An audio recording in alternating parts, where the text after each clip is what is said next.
Remember that beautiful net of consciousness? Well, now I've got somebody in Alaska doing it with me, somebody in London doing it with me, someone in Singapore doing it. Like we're kind of bringing it all together, going into this flow space. I feel like you're speaking directly to me right now. So thank you for that. You're welcome.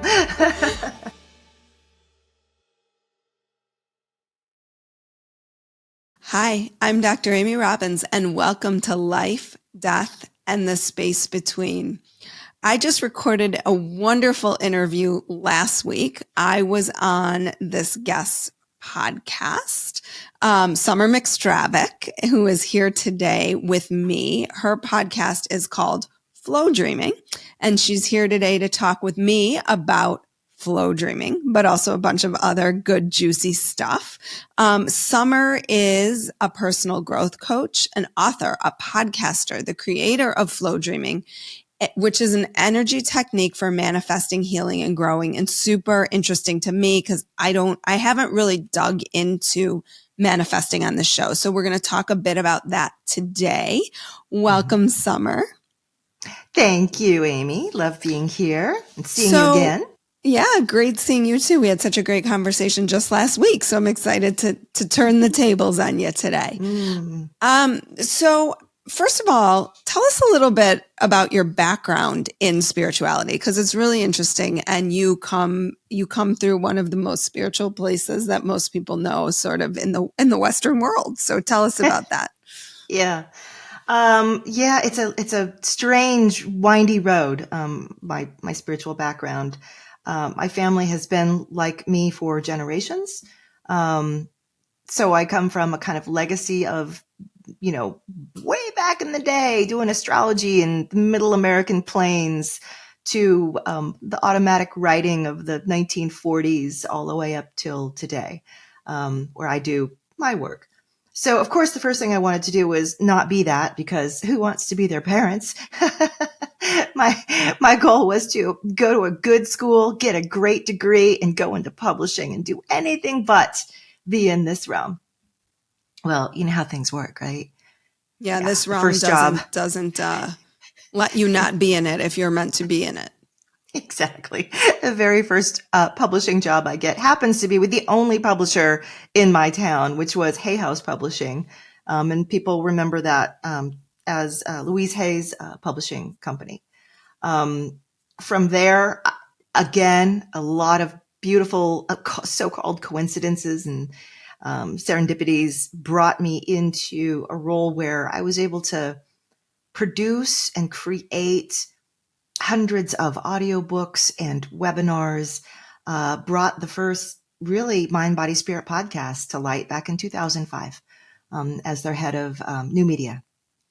So I had to be right back in the swirl of things. And I joke now, it's like the universe said, I'm going to give you an MBA because you're still not doing what you need to do.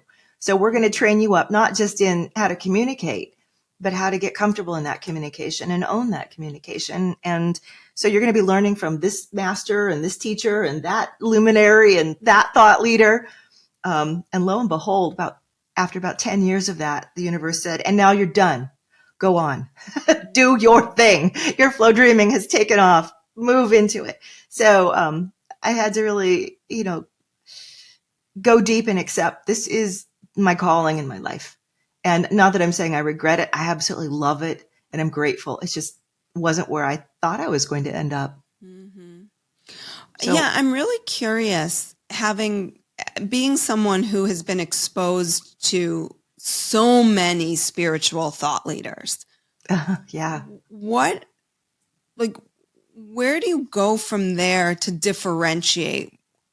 And this will lead us into kind of flow dreaming, but, what were the pieces that you feel like really you took with you that stuck with you? Like the thought leaders that you were like, they are ahead of their time. I mean, I always sort of joke that for me, Brian Weiss's Many Lives, Many Masters, I feel like is like the gateway for those of us who are therapists who are really grounded in kind of the scientific realm. Like he opened up that door for me in a lot of ways, in addition to my spiritual experiences. But for you, who were the visionaries or the thought leaders that you felt like, oh my God, this absolutely resonates so profoundly with me? I could name quite a few. By the way, worked with Brian Weiss. He's wonderful as well. Yeah. Obviously, I worked with Wayne Dyer for many years, co-hosting a podcast with him. I think I absorbed a lot via osmosis. Going back into the 80s, the late 80s, the first few times that Jerry and Esther Hicks started traveling around, I saw them in a hotel courtyard because they weren't even able to rent a room, which in hindsight is kind of weird. We all gathered in this hotel courtyard bar area and watched her do her thing. So for channel. people who don't know, tell us who they are, because she's a big channeler. Yeah, Abraham Hicks and Jerry and Esther Hicks. It's only Esther now, but they began channeling a group they call Abraham. 20, 30, or 40, a long time ago. Again, late 80s, however long ago that was. And they really influenced a lot of modern day thinking about manifesting. And, you've heard the word co-creating. I think maybe they coined that. I'm not sure. It could go back a bit further to some of the other earlier teachers. But they certainly progressed an idea that had gotten started before them with people like Florence Scovel or even Louise Hay, who picked up her work and so on. So I think a lot of what I learned from them absorbed into me. And I look at it now like it's a very cliche, a melting pot, or, everyone putting their own spice in the soup. And I end up with this strange, odd soup of me. But I think they were really intelligent. Debbie Ford, I miss her. She sort of spearheaded a lot of the work done with the shadow self. In hindsight, really strong work. There's a list. I mean, I could just go on. I think though, what happens when you start your own journey, like what do I teach or what do I have to give? A lot of us will work with other people's modalities to a degree. And maybe your own modality will start to emerge from that, or maybe it won't. It doesn't really matter what the modality is. For me, it's more the person, the being delivering it and connecting with it. And that's the thing. All of these leaders were and are so good at what they did. A lot of them had really similar overlapping messages. The nuances changed, or the way that they kind of got into you and your mind and thinking was different between them. I think that's the key component. That's actually I feel like you're speaking directly to me right now. So thank you for that. You're welcome. Whatever you're channeling is what I needed to hear. But I think that's and for anybody out there who's creating, and this is definitely something that I've struggled with, is what's so different about what I'm saying? And I know people say, well, it's you and blah, blah, blah, and always sort of like, nah, like, okay, fine. But for someone who has been immersed in this spiritual space for so many years, has literally been with some of the most progressive people on the planet in terms of how they're thinking about spirituality, for you then to go out and have your own way of what you call flow dreaming, which we'll get into, doing things is actually inspiration for me that just because you think it's been done in a certain way doesn't mean there isn't a different spin you could put on it or a different way you can look at it, because you've been in it. You've been in the soup with the best vegetables there are. Me and the carrots and I. Yes, those farm-raised, farm-to-table carrots. You have organic been in it. all the way. Right. Yeah. I get what you're saying. I think a hard thing for a lot of us, and not just people who are creating content and leading people's thinking, it's that all of us can use a little work in the realm of receiving, right? I receive the fact, and I've worked really hard at this, didn't happen overnight. I receive the fact that I have a gift and gifts, and the way that I give them can reach certain people and not others. But like you just said, people tell you you're unique and you go, oh, and you kind of brushed it off, right? It's such a human thing to do. Oh, but it's not me. Oh, but I can't really claim that. Oh, I can't really own that. And in doing so, it's like our our very uniqueness gets, we kind of hold it back or diminish it a tiny bit. I'm not pointing you out exactly. No, that's fine. I'm always looking exactly to grow. The same thing. Always looking to grow. But like that for me was a huge obstacle and continues to be. How can I receive other people's acknowledgement of my work? Can I really take it in? Can I really say you're right? Because the fear pops up. Well, maybe I'm just, boondoggling myself. Maybe I'm growing too big for my britches. How could I ever be as good as? And for me, I guess having been with the people who are at the top, my as good as is really, really high. So I have to really stretch to say, well, if I don't try to be as good as, whoever will be good as, right? Mm-hmm. So I have to sort of, I call it choosing toward. Like every single person that I've worked with, luminary I've worked with, at one point said to themselves, I'm going to do this and I can do this.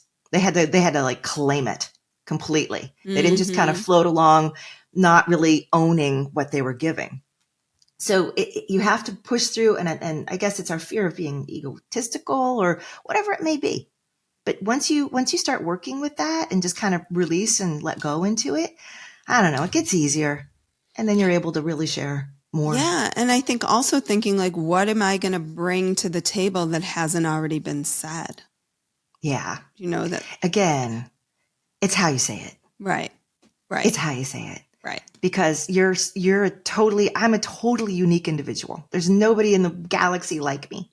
There's a lot of people may be really similar. We talk about soul families and things like that, but I am my own totally unique thing. So no matter how hard or much I think I may be spouting someone else's language, it can never be their language. It could just never be it. It's only going to be mine. And there will be people who light up in response to that.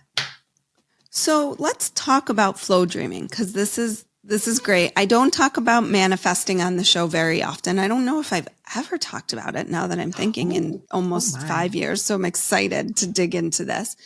Partly because, one, I agree with this concept of co-creation. Like I think we don't just put something out there in hopes that it will happen and not work with the universe to make it happen.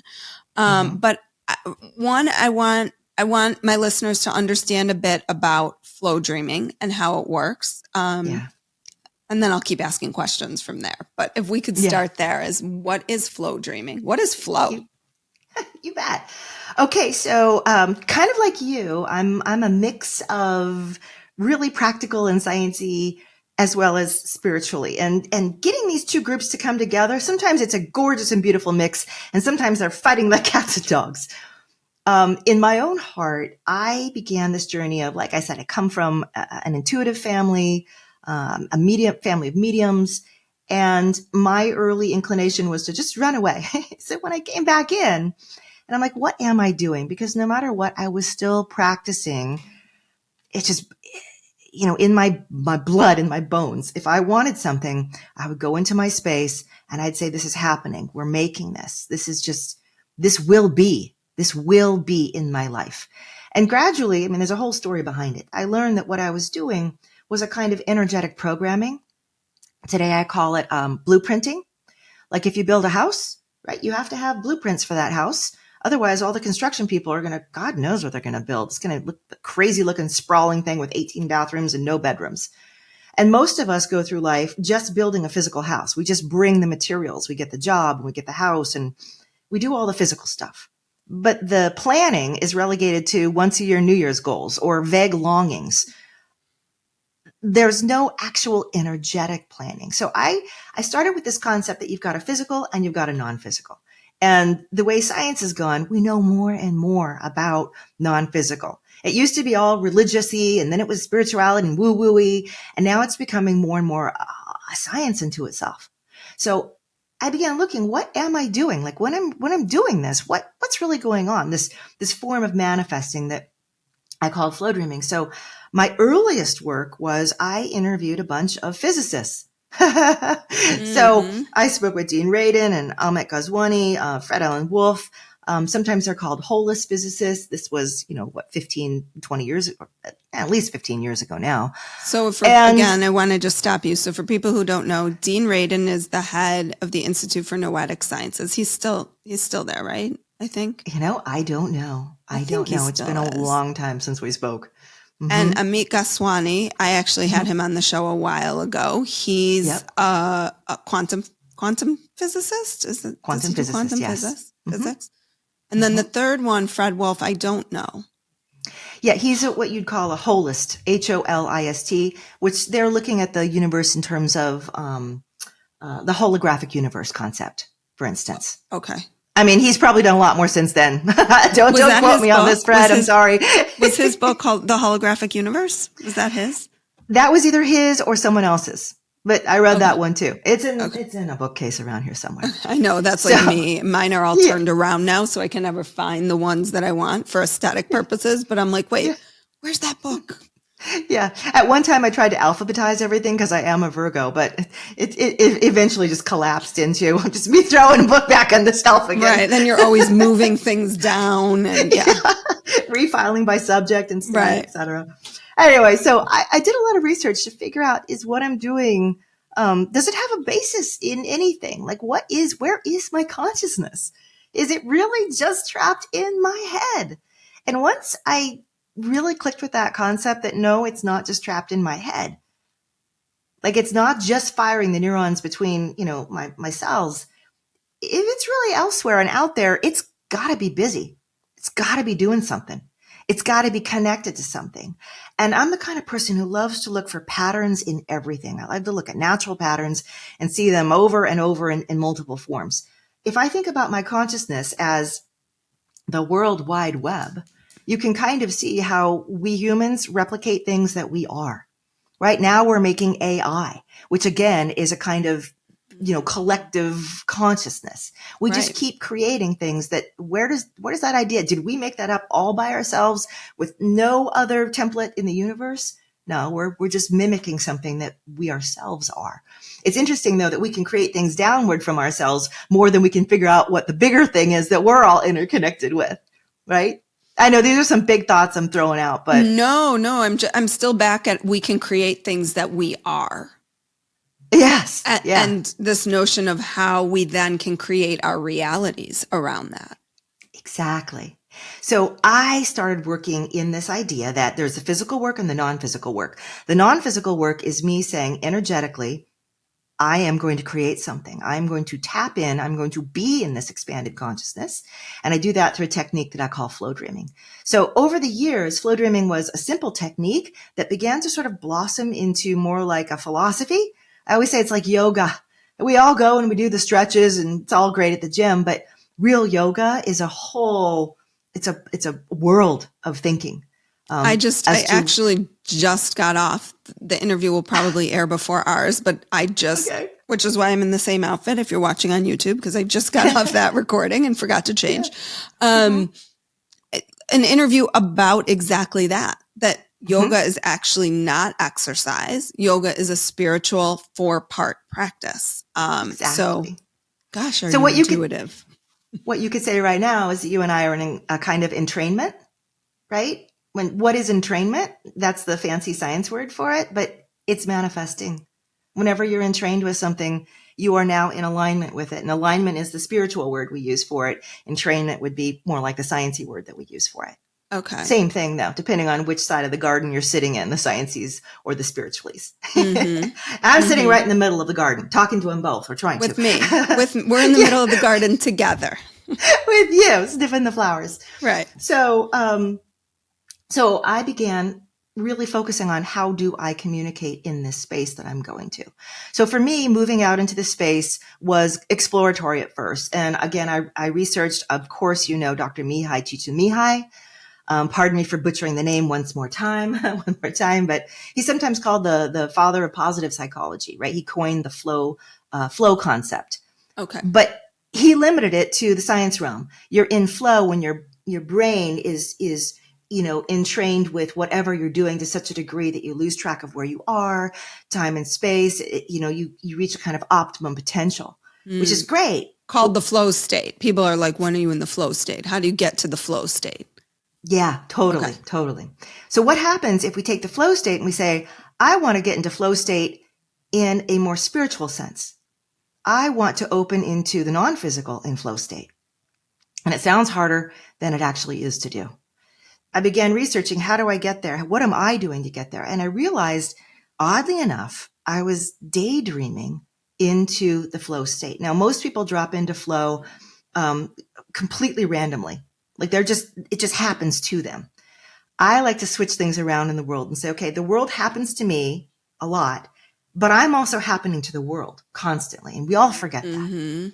So I want to happen to flow state. I want to instigate this. What am I doing? How am I doing it?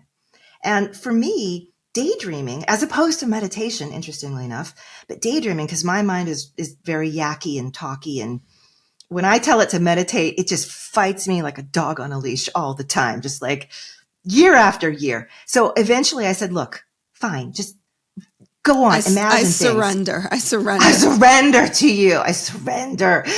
Exactly. And when I did that, I realized that, well, daydreaming is something back in the day, they used to estimate we did it like 30% of the time of our day. I think more recent research has updated that. There's been some new stuff coming out in the last 10 years that I haven't. It's got to be less. I would imagine we're daydreaming less because we pick up our phones the minute we have a moment to. Oh, probably. You're right. Whereas it used to be, we just drifted off. And you know how it is. Like I always joke, I'm driving home. Worst time to daydream. But it's when I go, oh, did I stop at all the stoplights? I hope I did. Right. There's a part of our body that's checked in and aware. Part of us is completely someplace else. And I say it's like your email. You know, your email is checking in the background all the time. We make systems that check in the background invisibly. It's again kind of mimicking something we ourselves do. What do we do when we daydream? We're checking in the background invisibly all the time, connecting into that, you could say, greater consciousness. So it made sense to me that when I began daydreaming, I would find myself in flow state. And the key is, like, lucid dreaming is when you're awake at night in your dream. Right. Think of it like lucid daydreaming. I stay aware that I'm daydreaming and I stay involved in the daydream.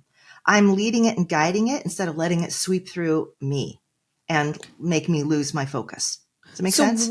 What does that then look like? I'm trying to envision or feel like. Maybe it's not how it looks, it's how it feels. If you love the show, there are several ways you can show the love. You can go to patreon.com at Dr. Amy Robbins, just put in my name, and support the show in any monetary amount you feel comfortable. $5, $10, $20 a month makes the world of difference to me. So I would appreciate if you could support the show. If you're already supporting the show, there aren't enough ways to put into words how grateful I am for that support. It literally has made such a difference to me, and it is what keeps this show going. So thank you so much. Also, make sure you're subscribed anywhere you can get the show. You are following me on Instagram. Please subscribe to my newsletter, dramyrobbins.com, where I do bi-monthly soul wisdoms. I'm going to be getting back to that. I took a little break, but they are coming back. And also you can follow me on Instagram at Dr. Amy Robbins. That is where I'm the most active. That's the social media platform you can find me on the most frequently. And just reach out. Let me know your thoughts on a podcast. Share the podcast with friends, whomever you think would be interested in this topic. Just please pass it along. And thanks as always for your support. Yeah. So those are the other two pillars. I say there's three pillars in flow dreaming. One is guided daydreaming to get in there. Two is awareness of flow state. And three is deep and powerful emotion. So what it feels like when I get into flow is, okay, here we're going to go a little bit into physical stuff and a little bit into, again, like big picture ideals, like the spirituality of flow state. So if we move ahead from Dr. Mihai's research, there's physical flow state.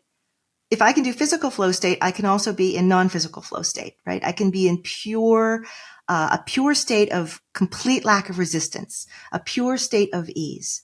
And if you think about, there's something they call the arrow of time, right? It's another physicist borrowed idea. The arrow of time has been shot and it's continuously going forward. It is not reversing itself. They're still trying to figure out how to go backwards in time. All natural phenomena has a trajectory that it's following. The earth going around the sun, the universe expanding, life becoming more complex as it grows. And certainly it can ebb and flow, like things can collapse, systems collapse, but then they rejuvenate and grow and tend to get more and more complex. Think about us, like our beings, ourselves. If we were little, if our souls were little collectors of information, and our soul's only job was to grow and expand and learn more and discover more and reach more and more awareness of what we actually are through physical experiences, right? We are becoming more and more complex, more and more self-aware, but we're also moving down a certain path in that. Okay, so like water, flowing down a mountain to the sea, it may hit obstacles and boulders, but it's going to expend the least amount of energy to still get where it wants to go. It's going to go on a path of ease. It's not going to turn around, go climb up the mountain and come back down again. So this concept of flow is there's a path where you are the most aligned, you are the most entrained, you are the most on your path of expansiveness, whatever that may be. And when you're in it, there is no resistance, there is no block, there is nothing getting in your way. The world is your oyster. Now, you can do anything you want in that state. You can deal with hardship in that state, but it's easy to deal with that hardship as opposed to, I always say a bird flying in the storm. It's expending a certain amount of energy. It's not getting anywhere. No, lots of input, no output. If that bird turns around and goes with the currents, it's going further and faster with the same amount of energy. So I acknowledge flow state as I want to be that bird flying with my life.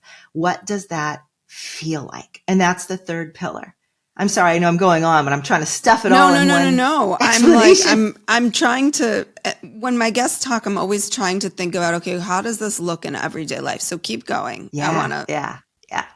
So let's say I'm daydreaming and I'm starting to feel this sense of ease. So in my daydream, I'm going to probably come up with something like a beautiful river of light, ice skating, without any friction on a beautiful, endless lake. Walking a path by the ocean's shore that just goes on. And it's, a stick in the sand that some child has dragged behind them. And I just follow it naturally. I don't have to look. I'm hiking in the forest. I'm not asking to what's next on the trail. The trail is just there. I don't even think about walking it. So you're not in this flow daydream experience thinking about what it is you want to manifest. Oh, I am. That's third part. Okay. Some people will go into flow and just get into that state of expansiveness and ease. Because think about it. Every feeling we have, you're a psychologist, every feeling we have becomes part of who we are. It adds into the bounty. If we feel negativity and lack thinking and catastrophic thinking all the time, our bodies become more of that. Our neurons become more trained into those. And this is where I say all the time, like our emotions are, I've heard that's called energy in motion. Our emotions are energy. They carry an energy. They carry a vibration to them. Absolutely. 100%. So, I'm sometimes stopping, just with the feeling, the alignment like this, because if I feel completely aligned in flow, in a state of ease in my life, and ease does not mean lazy. I always preface it. Ease means I can work really hard, but everything is fruitful and abundant and just happens for me. I can stay there, or I can start saying, and here's what I want to create. And that goes back to the energetic blueprinting or templating idea. And this is where it kind of weaves into manifesting, right? People take action and I say, great. Did you take your pre-action? So action is us doing a physical thing. Pre-action is us doing the non-physical equivalent of the same thing. So the non-physical equivalent of the same thing for me is emotion-based. So I will be in this state now and I'll say, hey, for example, there's an area of my life. Let's say I have family drama going on. And what I'm saying is, I know I can't change the people around me, but I can create energy. I can create a circumstance of communication, acceptance, right time, right place, just knowing the right words to come out or the right connection to make. I can feel how smooth it is. I can feel this loving connection being generated between us. Sorry, when I go, sometimes I talk, I kind of close my eyes and enter. No. I'm with you. I'm like, oh, okay. Yes, take me there. So I'm feeling what I want, ideally, these relationships to feel like. I might also go into flow and say, look, I've been having struggles with money and income. Like it's such a big one. All of us, it's our baseline of safety, right? So whenever I hear money, I go, okay, you need safety in your life. So let's feel security. What does feeling utterly secure, like, how do you embody that feeling? Like, and you can feel it like, oh, my shoulders drop, my heart calms.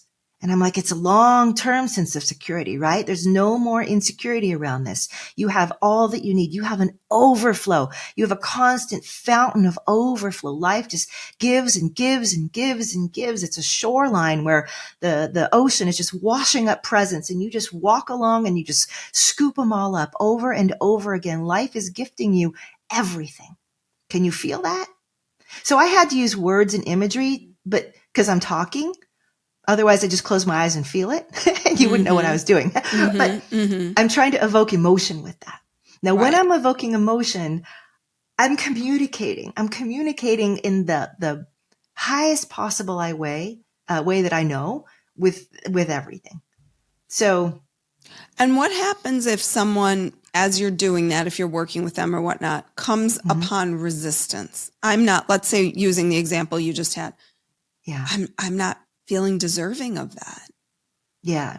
So that takes me into another line of work, right? If we could all just go in there and feel all these wonderful things, like, I am this person, I claim this, like we were talking about earlier. Right. I've had to practice this. I'm allowed to be seen. It's not dangerous for me to be seen. It's not dangerous for me to share my vision and wisdom and stand, strong. Like, I know this. It's something that a lot of us, especially us women, feel. If you encounter resistance in flow, I look at it as, okay, what pattern or block is this? What pieces of my life came to me and they're the boulder in this flowing place? Who do I want to be in this resistance? That's the question I ask myself all the time. Who do I want to be in this? And I've had some awful things happen to me, believe me. And I've had to say, how am I going to go through this experience? Am I going to go through it in a state of ease and flow and learn from it and take from it and pull from it? Or am I going to let that wave just slap my face right down on the sand, and bury me? So we go through a process of working out these limiters. Think about, in fact, limiters is a great way. Any electricians in the audience, right? Electricity flows unless there's a limiter, right? That's going to take it down a little bit. We all have that flow of electricity. We all have some limiters.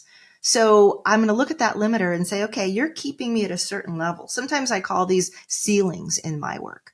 We don't, like most of us, we can't see above the ceiling above us. So we don't even, that's what we say when we don't know what we don't know, because we simply can't see it. We think the world is only 8 feet tall. Like, if I look at my ceiling now and I had never seen the blue sky, I would never know it was there. So my job is to say, okay, I've reached the ceiling.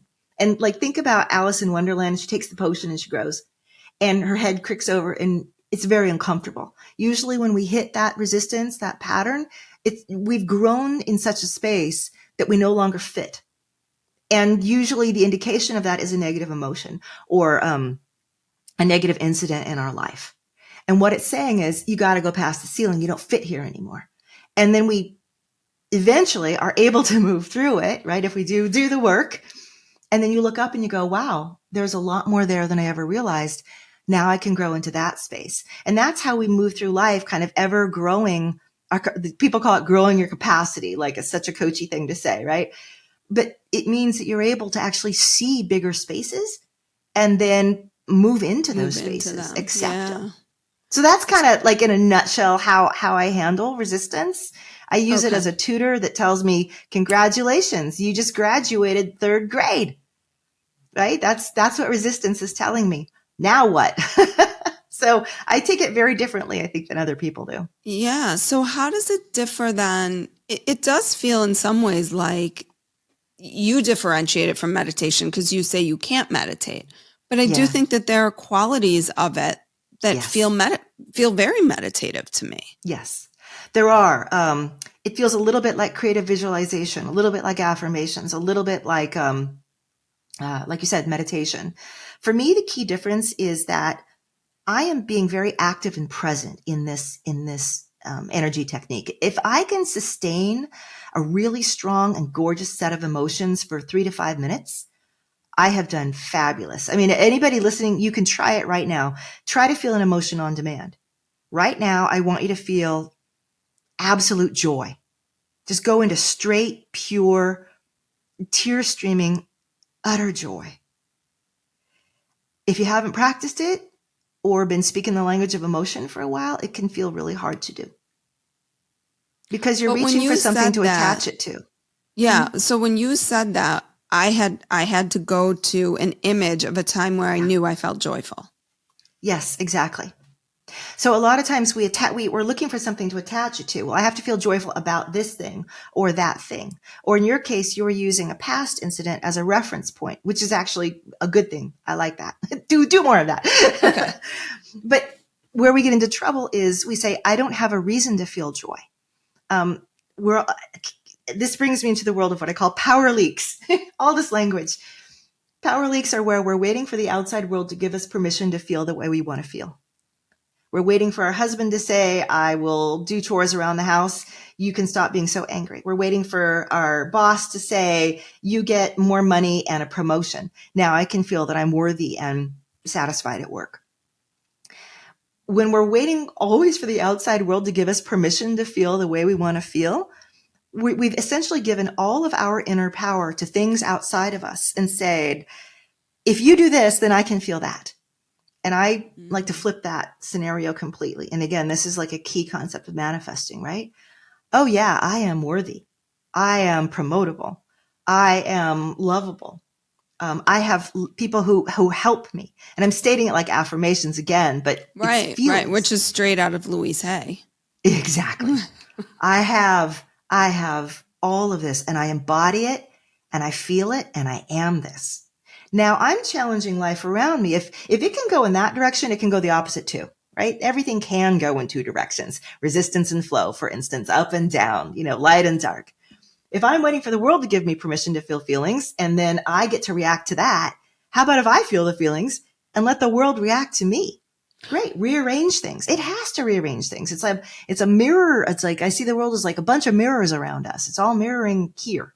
Well, and so what that's I think really is key. Yeah. And what I think is so important about this, and I think gets lost sometimes with people in the face of manifesting and why I've sort of shied away from it, is that it becomes about an external something that's going to make you feel a certain way versus you feeling that way, exactly like you said, and letting the universe, the energy, whatever it is, the forces that might be, respond energetically to you in that way, which will just enhance the feeling.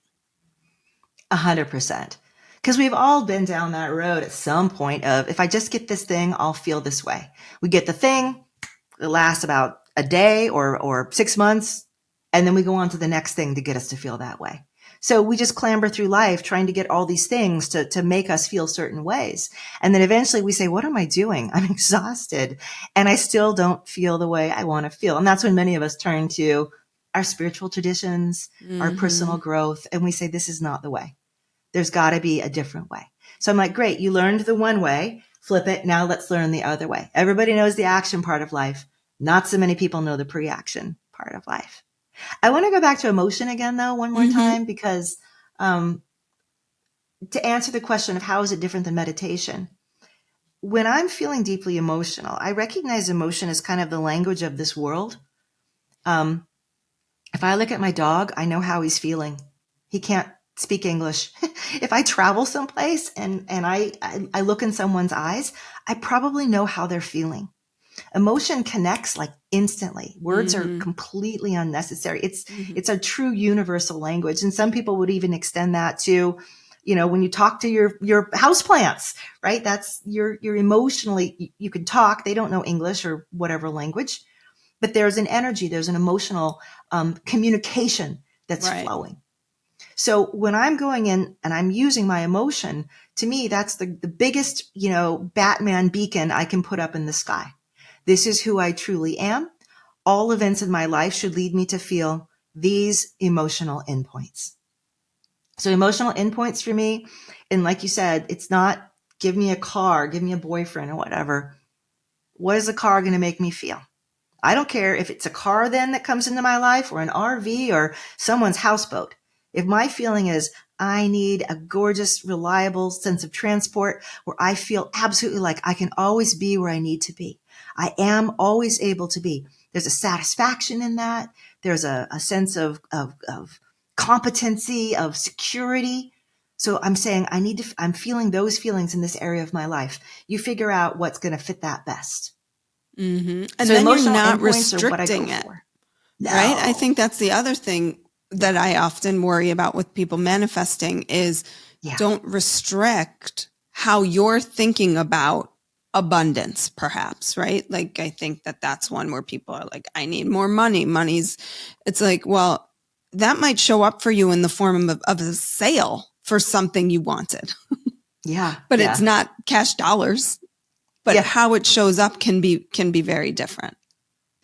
I always think if I put out a certain emotion and I'm in my flow and I'm emoting this, right? I'm pre-acting this. I'm sketching an energy blueprint, right? That is now inside of me. It's become part of me. I'm saying to life, you have a million ways, or the universe, or whatever you want to call it, right? God, you have a million ways you could probably tap into right now to make this happen for me the fastest and the easiest. There's going to be roads that are full of ease and roads that are full of hardship to get this. And I want you to pick the one that's closest, easiest, fastest, most fulfilling, gets me there. And I don't care what that may be. So that's why, again, like you said, I wouldn't just focus on money, because when you do that, you're collapsing all those potential avenues into one little skinny one. And maybe that one isn't the one that's closest or the easiest for you. And yet the person's like, I'm manifesting this every day and it hasn't happened. And I'm like, well, because you picked one that was really far away and really not in alignment with all the rest of you. So it's got to like weave through a bunch of bushes and boulders in life to get to you. Just focus on the emotional endpoints. How does money make you feel? And what is our role? What is our personal role in co-creating that? Like, other than just this flow dreaming state, okay, you go through the process, you feel the emotion, you experience it, you are envisioning what it feels like to be that. Mm-hmm. Then what? Like, if I never leave my home. Bingo, right. Like, so remember I said action and pre-action. Okay, most of us were on one side or the other. A lot of action-oriented people are really successful. They have beautiful material things around them, perhaps, gorgeous families, all the things. They can also be really tired, really burned out, really lost as to what they're going for and wondering how long they have to keep this going. You have the pre-action types. They can imagine everything in their life. They yearn for it. They long for it. They feel it. They embody it. And they get lost in, well, did you do anything today? Do you have any money in your bank account? And they're like, no, but it will come to me. Okay, these are two total extremes. I'm being extreme about this. Right. But we each kind of know like where we fall on the scale between action and pre-action. My ideal is to be right in the middle. I want to do the pre-action. In the middle of the garden together. I want to do some pre-action, and then I want to follow it up with action. And I don't want to get myself too out of alignment from one to the other. Because as one person feels burned out, hopeless, and lost, the other one ends up feeling extremely frustrated, disillusioned, and insecure about the stuff they have in their life. And insecure meaning not secure because they don't have the things. Mm-hmm. So these two components need to come together and work in synergy. It's like walking. You don't just hop on one foot. You walk, and that's how you can really run. So that's our personal responsibility. When things start happening and coming to us that maybe we've energetically asked for, if we hold back and don't do them out of fear or, again, patterns or blocks or resistance, then we're just going to go right back to asking for them again, and that thing's just going to drift by. We've all had this happen, like opportunities that come over and over we fail to take before we finally take it. So we have to figure out what that personal balance is in us. And it's a lifelong thing to figure out. And I think that that's the important thing in all of this. And everybody I have on the show, everything I'm talking about, this is all lifelong work. This is the growth work around being a human being, I think. So it's not like you sit down, you have this flow dream or manifest, whatever people want to call it. We're talking about flow dreaming specifically in this technique today. Yeah. And then you're done. No. The work around it, the constant kind of looking at, feeling, growing, moving towards what you want in your life is the process of being human. Yeah, you said it. Bingo. right on the nose. Well, we'll can't end there then. Yeah, I just yes. I know. I did. Maybe I'll have you back on to talk about the stuff nobody taught you, because I think there's a lot people don't teach us. But oh, yes. That'd be wonderful. Thanks. For today, if people want to learn more about your Flowdreaming, can you let us know like what sort of offerings you have, what's available to people in addition to your book? Sure. Yeah. I encourage like everyone to have a spiritual practice or some sort of practice for their emotional self, emotional energetic self, right? We have physical, gym workouts for our body. We do Sudoku for our mind. Most of us totally ignore our emotional self, unless they're going to see you, Amy, but not everybody does. Okay. Right. And even then they sometimes try to ignore their emotional self. So I bet. There's more than one way to access your emotional self. Right. So you can incorporate Flowdreaming into your morning practice. You can do it a couple times a week. I have a website, flowdreaming.com, and that's flow with an F, flowdreaming.com. Tons of resources there. I have free flow dreams you can download. So flow dreaming is something you can do by yourself, just like meditating. You do it all on your own, or you can buy a guided meditation. So I made these guided flow dreams to kind of make it easier for people to get into these emotional states. And they're different because you will hear in my voice, I am emotional. I'm going to bring you into that feeling and that energy with me. And we do it in all, I have 300 of them. All different. Oh my gosh. I know. I've been so busy. Some are to create feelings in you, like I feel confident. Some are to create things outside you, like I really need a pivot and shift in my career, and I'm going to feel that pivot happening. So it runs the gamut of what you can pick from. And then I have a free tutorial there as well. I have a duplicate of my website kind of on the phone in an app, the Flowdreaming app you can get. And I have a podcast called Flowdreaming, still kind of woo-woo. So those are the places. And then if a person wants to step in and learn more, I've got a mastermind, and we do monthly Flowdreaming together. I've got a beautiful group of people. We get together when people meditate together, it kind of makes things bigger. We get together all over the world. Different energetic. It's a collective energetic consciousness that you're experiencing. Yeah. Yes. Remember that beautiful net of consciousness? Well, now I've got somebody in Alaska doing it with me, somebody in London doing it with me, someone in Singapore doing it. We're kind of bringing it all together, going into this flow space.